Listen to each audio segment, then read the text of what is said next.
was thankful when the final bell rang. It was all just too much. Not just my issues, but the missing people. And then Grant. What was his deal? Did he really suspect something, or was he just teasing? Should I talk to the others about it? Elliot had said he was harmless, so maybe I was overreacting. The scary part was my newfound tendency to try to wander in the woods at night. I was going to have to do something about that for sure. I just didn't know what. When I entered the club room, to my surprise, no one was there. That was unusual. Typically, at least someone was lurking around getting ready to leave. I frowned as I set my stuff down. I couldn't help but feel excluded again. I pulled out my phone, checking for a text from Allie. Sure enough, there was one waiting. Hey, Vila's had an important errand for me to run today. I'll pick you up in an hour or so. Sorry I can't wait at the club for you. No problem. I hope he's not asking you to do anything dangerous. Lol, where'd you get that idea? I frowned down at my phone. Of course they wouldn't have high school kids working on some kind of murder case, but still. I flopped on the sofa and looked around. It seemed like someone else had done the cleaning, so there wasn't much else to do besides read, which wasn't really bad. I went to retrieve my study books from the bookshelf, but on the way decided I was kind of thirsty. There was bottled water squirreled away somewhere in the club, but I'd never been able to find it. I assumed it was in one of the locked cabinets, which I didn't have a way to open. I decided to go down to the vending machines to get something to drink before settling in to study. I started down the stairs feeling cranky and tired. As I walked down, I realized that someone was loitering around near the bottom. I suddenly stopped on the landing and frowned down at a familiar head of auburn hair. Spencer? He started violently and looked up at me wearing a slightly guilty expression. You? Guilty? Following me again? You haven't left yet. He looked really startled to see me. He was probably on his way up to the club room again. Good grief. I studied him suspiciously for a long moment, trying to not look like I was studying him suspiciously, of course. I was looking for any sign he might have seen something weird at lunch, but he was more or less acting normal. For him. Which meant totally weird by normal standards. Then again, my definition of totally weird was definitely weirder now than it had been 2 weeks ago. Ah, you're doing the thing where you don't talk to me, right. I started down the last flight of stairs, intending to just pass him by. Were you coming from your club room? Here we go. I was just up there. Why? Spencer frowned but said nothing. He definitely seemed apprehensive about something. I took a deep breath and tried to not sound accusatory. So, what are you still doing here? I was thinking of joining a club too. Yeah, right. Science club? Maybe. Act natural. Act natural. I went down the remaining stairs, smirking slightly. Well, good luck with that. Where are you going? Thirsty. Going to the vending machines. I passed him and was going to leave it at that, but he reached out and grabbed my arm. I looked back at him. You... He stopped and pressed his lips together as he released my arm. No, never mind. Something was definitely going on with him. I wanted so badly to talk to him about it, to clear the air, to just fix it all. Instead, I just...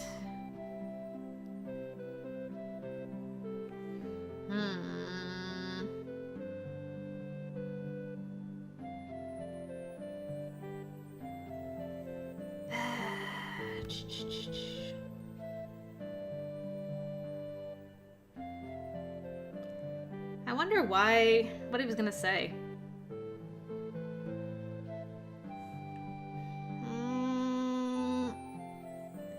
It's too soon, I think. I'm gonna... I took a deep breath and stopped that line of thought before I could finish it. Anything I said now was just going to make him more suspicious, and I couldn't afford to have him explode again. If that's all you wanted to know, then I'm leaving. Good luck with your club search. I sighed and just walked around him as if he was someone I didn't know. He felt so far away in that moment, it was almost like there was a physical barrier between us. He didn't say anything else to me as I went past. I left him there and continued to the vending machines alone. Whatever else was true, Spencer was definitely following me around, trying to catch me at whatever it was he thought I was doing. The problem was that if I wasn't extremely careful, he was really going to catch me at what I was doing, which was being a magical person in a weird club full of other magical and supernatural people. And he was clearly already on that trail. If he was trying to check up on me again, it made me wonder even more just what he'd seen at lunch. He was very calm, though. If he'd seen something weird, I would have expected more panic from him. So, in addition to sleepwalking, vampiric murders lurking in the forest, researching my Fey heritage, and figuring out how to soothe a cranky brownie, I was also going to have to watch out for my brother going all amateur Scooby Sleuth on me. And there was also Grant Mitchell, who was being weird and ominous. God, if those two were to team up... There were moments I really wish I could go back in time and pretend I never saw Corbin drop that stupid grimoire. The selection of beverages in the vending machine was not really to my liking. They didn't have one that served coffee, and I wasn't much of a soda drinker. I ended up with an overpriced bottle of subpar green tea. As I retrieved the chilled bottle of tea from the machine, it caught on the lip of the tray and slipped out of my hand. Because apparently the universe decided my day wasn't already annoying enough and needed that one little extra touch. The plastic bottle hit the floor and rolled away from me, probably underneath the vending machine. I sighed loudly and chased after it. Stupid. As I bent to retrieve the drink, someone else got there first. Oh, you're not the right vampire. Surprised, I straightened rapidly. Marc Lowe was standing in front of me. I swallowed nervously as I looked up at him. What's he doing here? There hadn't been anyone in the cafeteria when I arrived, and I hadn't heard him enter. I wonder if vampire ninjas are a thing. Probably. Marc handed the drink over to me without a smile. I hadn't interacted with Marc too much, but he was incredibly serious, not to mention distressingly blunt most of the time. Teachers loved him, though. I had definitely witnessed his ability to lay on the charm. Unfortunately, the charm typically seemed to be reserved for adults. He didn't seem to have much use for his fellow students. Alright, color me intrigued. This is yours? Yes, thank you. Not like there's anyone else around for it to belong to, but hey, at least he picked it up for me. As I took the bottle from him, his hand brushed mine. He frowned and quickly pulled it away, rubbing the fingertips together as if trying to rub the feeling off. Rude. Are you not supposed to be in the club room? Well, no one else is there. I came to get something to drink before I started studying. He looked down at the bottle in my hand disdainfully. You're drinking that? Well, it's not as if I like it either, but there's nothing up in the club room. He scoffed. I'll make you some proper tea. Okay, do you just got like a tea set up there like Yuri does or something? But I already paid for this. Just put it in your backpack and drink it at home, girl. It's real tea. Give it to Corvin, then. He has so little taste and common sense, he'll probably like it. Whoa. Harsh, she says with a smile, or thinks with a smile. Kinda true, though. Ow, get wrecked, Corvin. Anyway, why is Marc suddenly being... sort of nice to me? Wait, did he come to the cafeteria just to talk to me? He started away, leaving me standing there surprised by his sudden offer. My brain caught up to what just happened and I trotted after him. By the way, aren't you supposed to be out with all the others? Getting ready for Halloween or whatever it is everyone is actually doing? Marc stopped and waited for me to catch up before he started walking again. I still struggled to keep up with him, though. Stupid tiny legs. Mood. He glanced down at me without answering. For just a moment, I was startled by what a clear blue his eyes were. They were almost unnaturally vivid. I mean, there's a reason he picked that vest color to really bring out the eyes. I wondered if it was a vampire trait. Elliott's were also a strangely vivid shade of green. Apparently, the sight of me staring up at him pondering his pretty eyes finally inspired him to answer. The agency has decided it no longer needs my help. Oh, that transition. Yeah, I don't know how he feels about that. He might be like, don't be sorry, it's fine. Let's be blunt, I guess. I'm not trying to date you anyway. I don't know where this is going. How come? The way he worded that seemed odd. As if he'd unwillingly been removed or something. And he seemed like he'd probably be a hard worker. Surely he'd be useful to have around. I mean, you don't have to say if you don't want to. I'm just surprised, that's all. I'll tell you in a moment. The hallway isn't the place to discuss it. Are you under suspicion? Not that there was anyone else around, but I guess one could never know when another student might pop up and overhear. The fact that he didn't want to talk about it in the hall probably indicated that the reason was more serious than people just being tired of his crankiness. We walked silently the rest of the way up to the room. I retreated to the sofa where I'd left my books before. Marc went to the cabinet and opened one of the upper doors, one I'd never been able to open before, to pull out 2 bottles of water and an electric kettle. So that's where he hides his bottled water. Sneaky. You remember the conversation in study hall earlier today? Yes. And I take it that means you really were eavesdropping. He gave me a wry smile. Stop the presses. Marc is smiling. Yes, I was. The body they were referring to, the one that was badly damaged, was a hiker who went missing nearly a month ago. It isn't widely known yet, but another body was found near the bog this morning. The body of one of the missing students. My eyes went wide. What? One of them died? That's horrible. It was in the same condition as the previous body. Drained of blood and badly mutilated.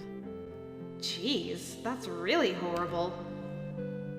I felt a little queasy. That person had been the same age as us. I watched Marc as he calmly prepared 2 teacups while waiting for the water to boil. I had no idea how he could appear so emotionless about the whole thing. We were talking about a dead teenager. Someone our age. Someone who died horribly. Probably alone. Afraid. Does being a vampire just numb you to that kind of thing?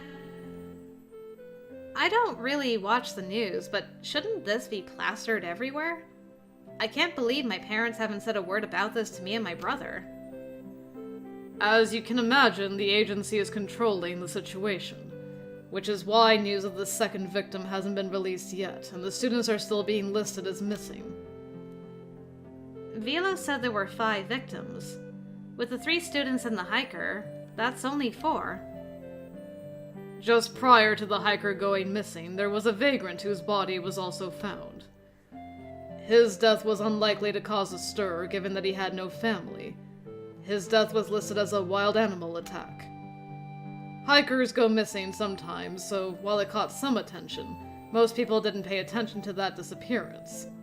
When the body was found, some of the details were not made public, and it was also listed as an animal attack. The disappearance of 2, and now 3 high schoolers is not so easy to dismiss. But what does that have to do with the agency not wanting to work with you anymore?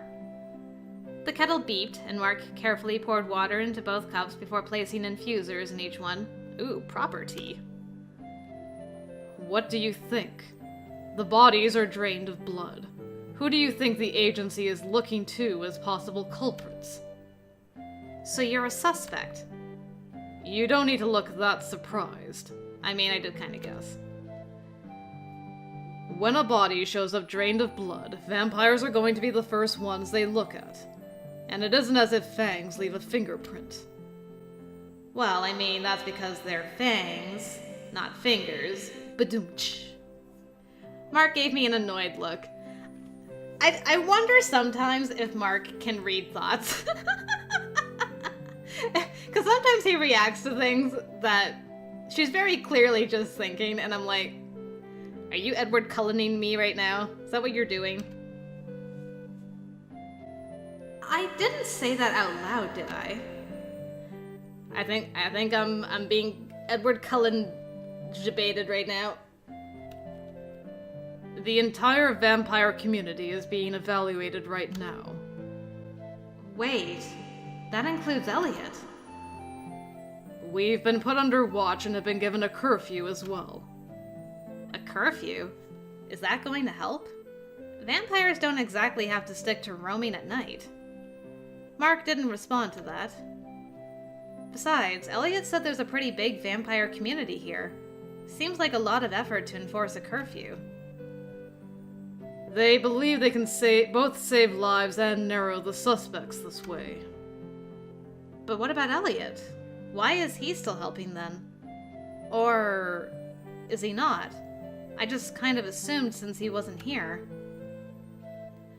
I don't keep up with what's going on with that stunted mongrel. Okay, rude. Mongrel. Did he just say mongrel? They're unable to conclude whether an infected or natural vampire is to blame. I highly doubt he'll be allowed to continue to do his work at the agency. How would they be able to tell that anyway? In all your studying, you haven't read anything about vampires.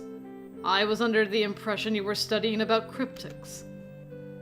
I've read a little about infected vampires, but learning about myself has kind of taken precedence. So I've been reading about fairies lately, thank you very much. Perhaps you should pause those studies and learn about vampires instead. Learning about fairies is a bit more pressing, thank you very much. Again. Are you sure about that? What's that supposed to mean? And, come to think of it, why are you telling me all this anyway? He looked at me over the top of his teacup. I thought it would benefit you to know the truth. You live near where the bodies have been found, don't you? That's true. Ugh. I picked up my teacup, inhaling the steam. It smells good. Of course. Now that I was having the chance to really talk to him, I realized he was a bit different than I'd expected. He wasn't really rude per se, just a bit reserved. And he didn't mince words, that was certain. It wasn't that bad, though. It was kind of refreshing, really, to be talking to someone who didn't seem like he was hiding things from me. Everyone else just always fed me that nothing for you to worry about line. I took a careful sip of tea, mulling over what he'd said. So the entire vampire community was being suspected. That was harsh. He's totally reading her thoughts! Oh no, not ready. Oh. I'm even more excited for his route next time. Good grief. As irritating as it is, it's not harsh. It's natural to start out suspecting a larger group until one can narrow the suspects down. It is, however, stupid to isolate the vampire community and reject our help in locating the culprit. I narrowed my eyes suspiciously. Are you reading my mind? Marc lifted his teacup and smiled slightly. I'm so glad we're doing this before his route. Nearly all vampires possess some degree of telepathy. Normally, I can only hear thoughts clearly if I directly touch someone, but you practically shout your thoughts whether I want to hear them or not. Alright, loud thoughts. Let's read about it. Does that go for, infected as well? Most vampires can utilize some form of telepathy. It varies from straight mind reading to emotion reading to actually being able to manipulate and control thoughts, or any combination of the above. How it all works kind of varies from vampire to vampire, really, and natural vampires are apparently much more adept at it than most infected types. Makes sense. Scary, thinking that mind control is a real thing in this part of society. I like. If I touch you, they are as clear as day. Even sitting next to you, I can't help but overhear. So that meant that whenever we were close to each other, he was capable of hearing my thoughts? Is that why he always seemed to hate touching me?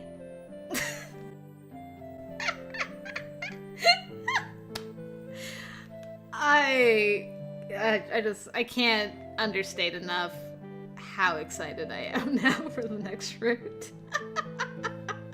I'm already completely distracted. Yes. I swallowed nervously and moved away slightly.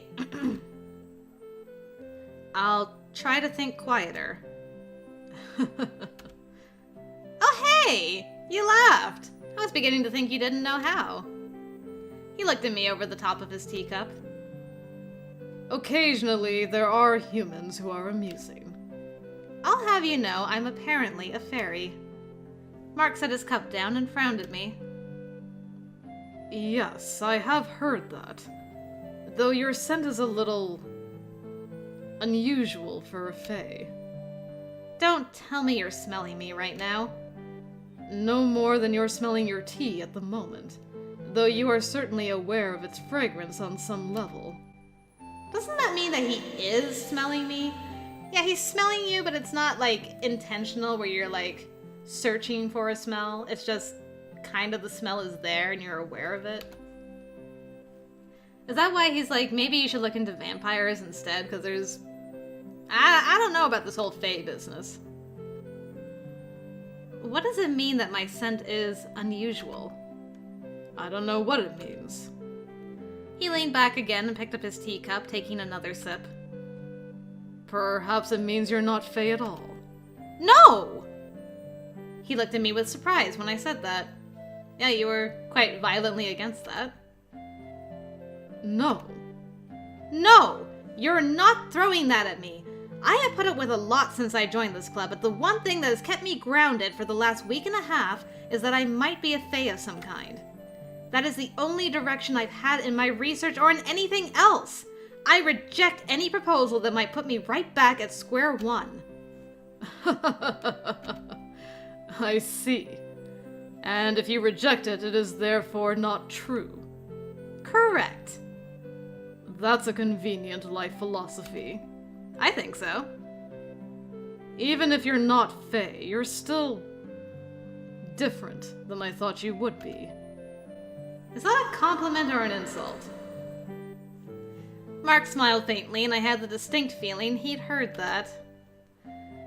I picked up my teacup and took another careful sip. It was nice. For tea. Marc, why are you really telling me this? I mean, about the bodies and stuff. What do you mean? I told you why. An informed person is less likely to do something stupid. I agree with that, actually. But like I said, everyone else kept quiet about it. Elliot didn't say anything, but he definitely knows about it. Isn't Elliot avoiding it simply because he doesn't want to bring up something that may cast him in a suspicious light? So you don't care if I'm suspicious of you? The true culprit will come to light soon enough, whether you're suspicious of me or not. What surprises me is that you don't seem to be considering the possibility I'm guilty at all. Nah. I waved a hand dismissively. I might have considered it earlier, a bit, but not after having spoken to him. You seem like someone who would be much more adept at disposing of a body in a way that wouldn't get you caught. Is that an insult? Not at all. I merely observed that you have a very meticulous sort of personality. The sort that wouldn't just leave a body in the woods for people to find. Perhaps I did it to throw them off my trail. I doubt it. That seems like a big gamble for a crime that so obviously points to vampires. But we're not the only creatures who subsist on blood, you know. Oh? But you said any vampire without an alibi was kind of under suspicion. I didn't say we were the only ones being questioned. Uh-oh. At that moment, the library door opened. Velos and Elliot came through. Velos looked worn out, honestly. Elliot looked very upset. I'll keep you apprised of the situation. It would be in your best interest to do as I've said. Yeah, thanks. Velos went back to the library, leaving Elliot standing by the door crestfallen. Are you alright? After my conversation with Marc, it wasn't hard to figure out what had just happened. Oh, yeah. He forced a smile. Totally fine. No need to worry. She already knows the situation, so there's no need to avoid discussing it. Oh, you told her. Was there a reason not to tell me? It's a bit scary, right? I'd rather know about it than not. Especially considering it's happening in the woods behind my house. It's good to know I should avoid going out there. I gave him a meaningful look while trying my hardest not to yell my thoughts at Marc. Elliot should know exactly why it was necessary for me to know this stuff. Man, there's gonna be like no hiding any of her shenanigans from Marc. And I'm okay with that.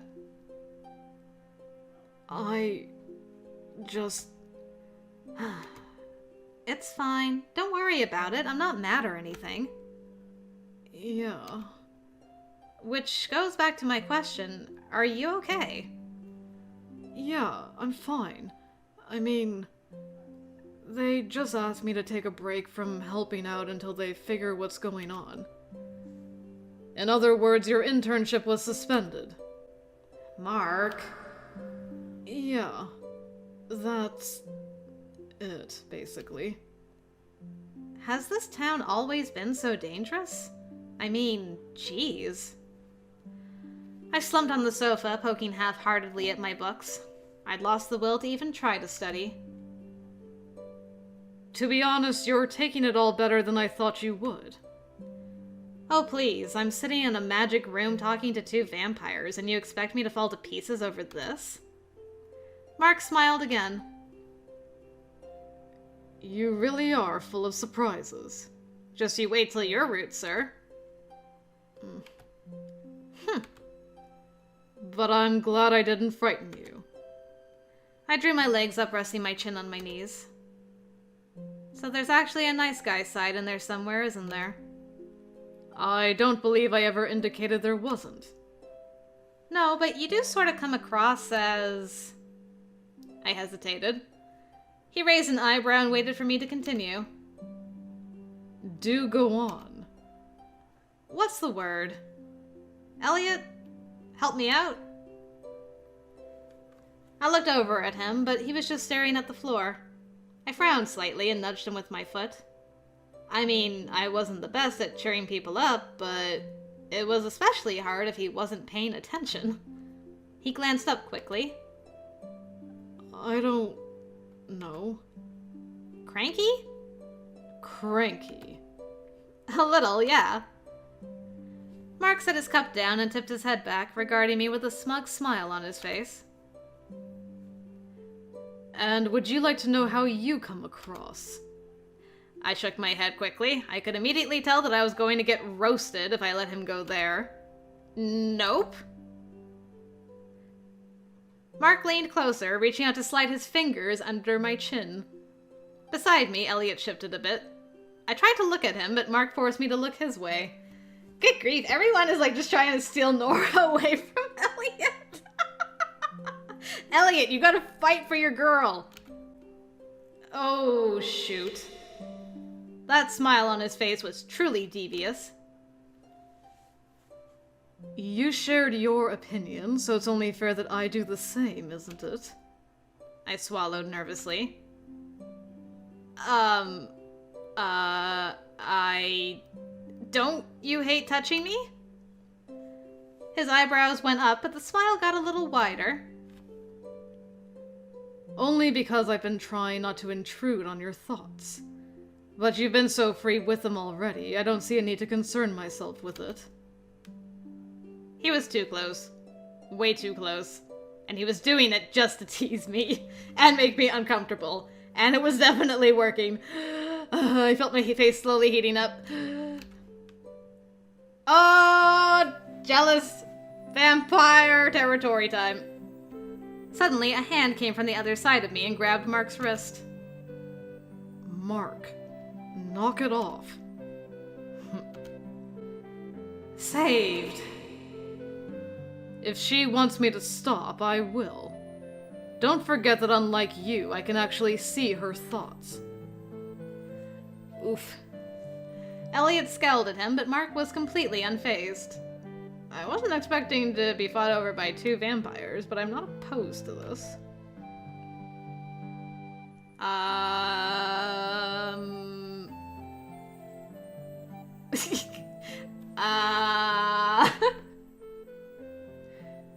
Why do I feel like they're gonna ignore me no matter what I do?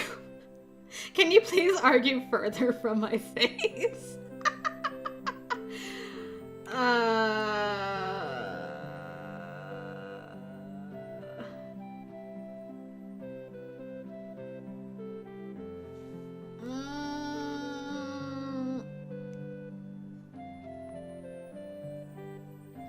I mean, this is my initial... This was my initial sound, so I guess I'm just gonna go with it. I don't want to do, like, these, 'cause I'm not mad at you, Elliot. And I'm not really mad at you, but this is not your time.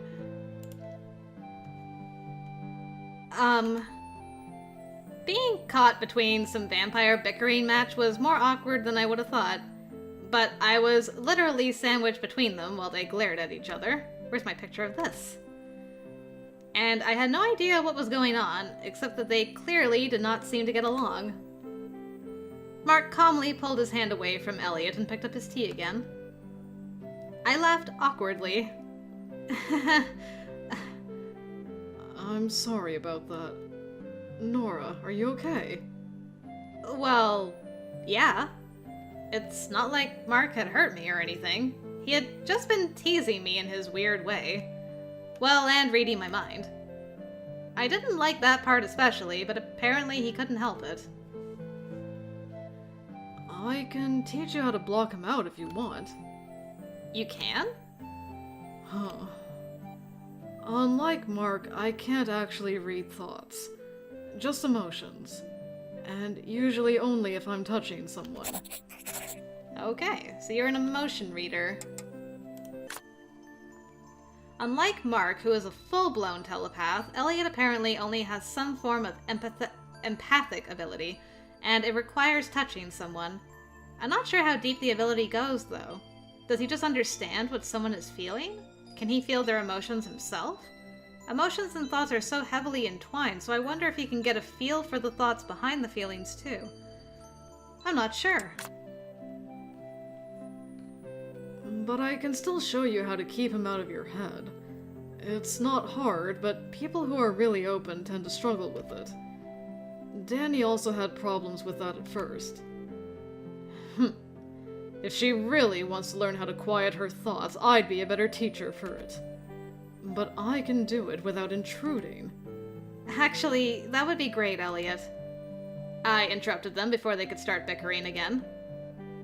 Really? Yeah. I mean, honestly, I'm not too worried that Marc is going to learn my deep, dark secrets. Actually, I kinda am. Though for all I knew, he'd already heard them all. But it would still be nice to not be shouting my thoughts at him all the time. Especially given how much he likes to whine about it. I was not whining. My phone chimed and I decided to let that one go. It was a text from Allie. If only you got her like 5 minutes earlier, girl. It looks like my ride is here. I guess I'll be going.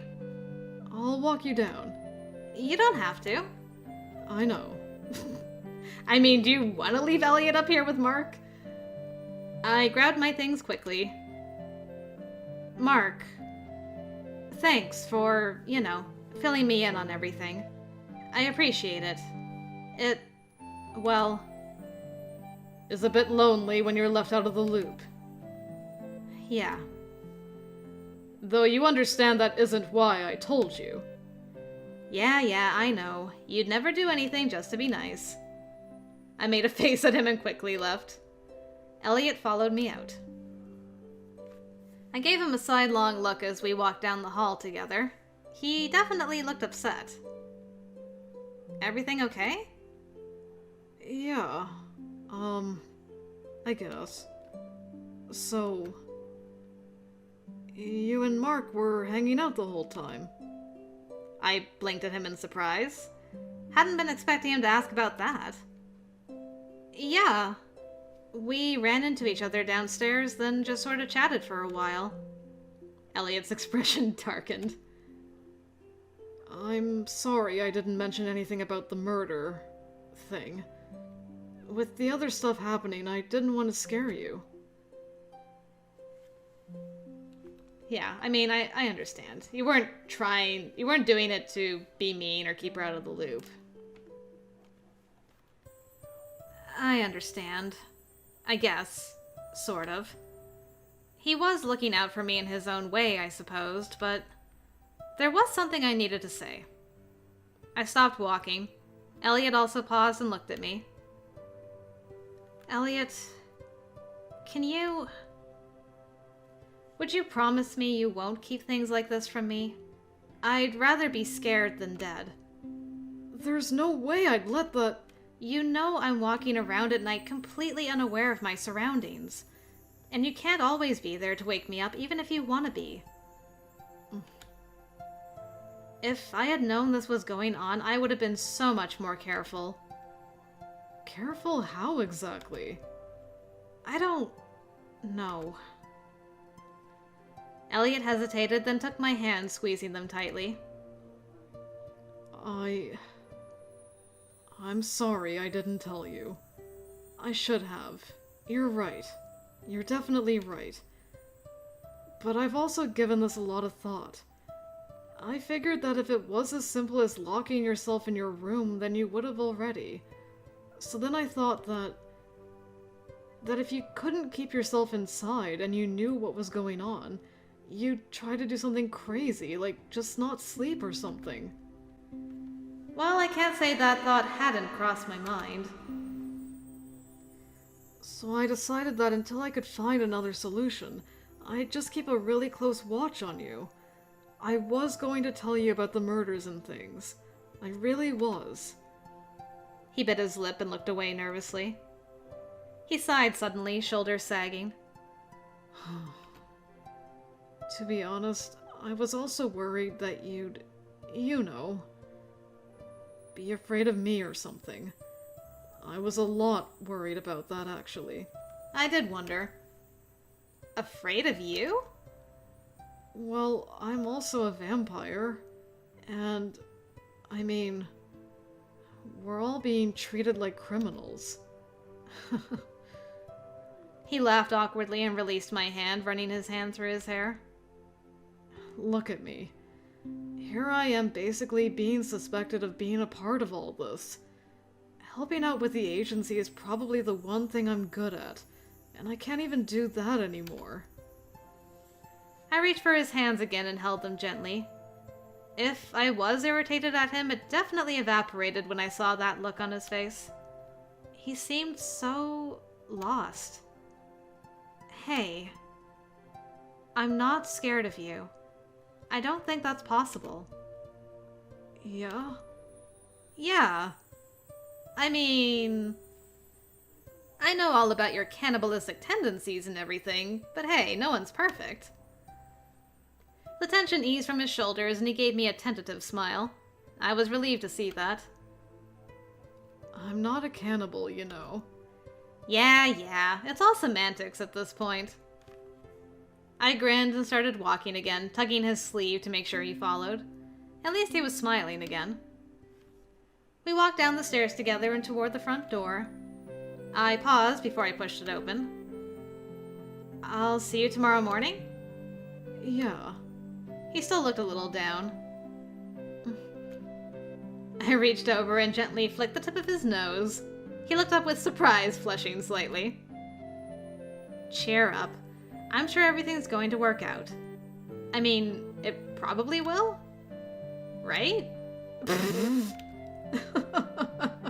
You suck at cheering people up. Hey, it's the thought that counts. Besides, you're laughing. So, you know. Thanks. I'm sure it'll all be fine. Me too. I'll see you tomorrow. I gave him a quick wave and hurried out the door. Allie and I had a quiet ride home. I feigned a headache because I was tired and wanted time to contemplate everything I'd learned. Fortunately, she let me think without interruption. But she did shoot me a worried look when she let me out of my house. Hey, try to get some sleep, okay? I'll try. No weird dreams. Tell my subconscious that. See you tomorrow. I waved and watched her drive off before going inside and heading straight to my room to crash and pray for things to turn out okay.